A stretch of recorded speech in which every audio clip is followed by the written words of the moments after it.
पर चर्चा करने वाले हैं। जो खास मेहमान हमारे साथ जुड़ रहे हैं मैं उनसे आपको मुखातिब करा देती हूँ। मोहित खंडेलवाल जी एडवोकेट हमारे साथ जुड़ रहे हैं, बहुत बहुत स्वागत है। ईवादीप जी सक्सेना सामाजिक कार्यकर्ता, बहुत बहुत स्वागत है। श्याम सुंदर शर्मा जी वरिष्ठ पत्रकार, बहुत बहुत स्वागत है। और अनिरुद्ध सिंह जी है, विश्वेंद्र सिंह जी के बेटे, वो हमारे साथ खुद जुड़ रहे हैं, उनका बहुत बहुत स्वागत है। अनिरुद्ध, सबसे पहले मैं आपका रुख करूंगी। क्या राज परिवार का ये कलह चल रहा है कि घर में मसला सॉल्व नहीं हुआ, सड़कों तक पहुंच गया, कोर्ट तक पहुंच गया? नहीं मैम, पहले तो आप इसमें ये चीज देखिए, एक्चुअली द मैटर इज सब जुडिश। तो मैं जो भी कमेंट कर सकता हूँ लीगल रेल्म के अंदर उतना ही मैं कमेंट करूंगा। फर्स्ट पॉइंट नंबर 2 ये है कि आप ये देख लीजिए कि वो पिटिशनर है, हम लोग रिस्पोंडेंट हैं। तो जो भी डिस्प्यूट और इंटरनल डिसएग्रीमेंट थे वो कोर्ट तक उन्होंने पहुंचाए, मेरी माताजी और मैंने नहीं पहुंचाए। That is the second point. The third point in this is कि ये एसडीएम कोर्ट का मैटर है और ये मैटर आज का नहीं है, ये 6 मार्च से एसडीएम कोर्ट में दाखिल किया हुआ मैटर है। और सिर्फ और सिर्फ एसडीएम पे प्रेशर बनाने के लिए, my mother and I have the highest regard for the SDM and the SDM's court, but सिर्फ और सिर्फ एसडीएम को प्रेशर करने के लिए ये बातें आज मीडिया में लाई गई हैं, बिकॉज कल भी एक पॉसिबल हियरिंग है इस मैटर पे। That is my second point.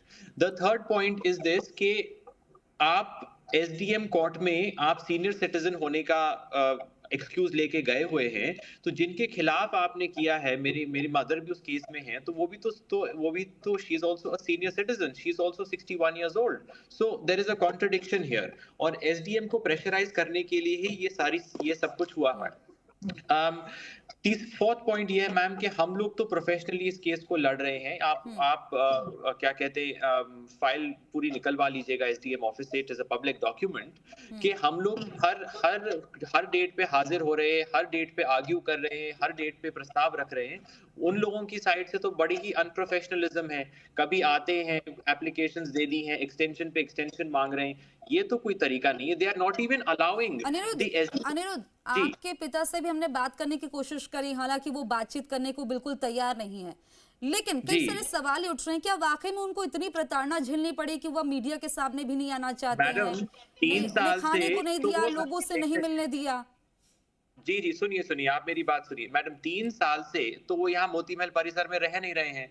तो 3 साल से जब मोती महल परिसर में नहीं जब रह नहीं रहे हैं, तो मारपीट कौन कर रहा है? और उसके पहले ये कैबिनेट मंत्री थे, और गहलोत सरकार द्वारा हम पर इतने अत्याचार हुए, तब हम लोगों ने कुछ नहीं कहा, तो अब ये क्या कह रहे हैं? पहली बात तो ये हो गई। और दूसरी बात है, कौन इनकी पूरी जिंदगी झूठ में गई है? कौन कह रहा है कि इनको मिलने नहीं दे? आप इनका सोशल मीडिया पेज खोल के देख लीजिए, रोज तो शाम को लोगों को लेके बैठते जवाहर, वहां पर तो पूरी मीटिंग होती है।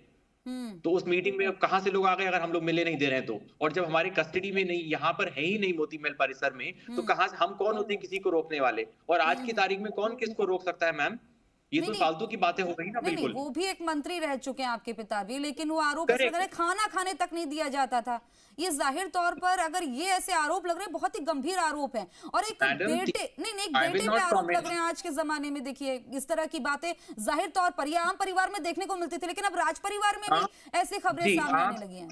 अब वो कुछ भी कोई कह दे, कल के दिन मैं आप पे कुछ कैसा भी इल्जाम अगर मैं कर दूं अपने अल्कोहल के नशे में या किसी भी चीज में, तो आप क्या कर सकते हो? आप कोर्ट में जाके अपने आप को आप सिर्फ वही तो करोगे दैट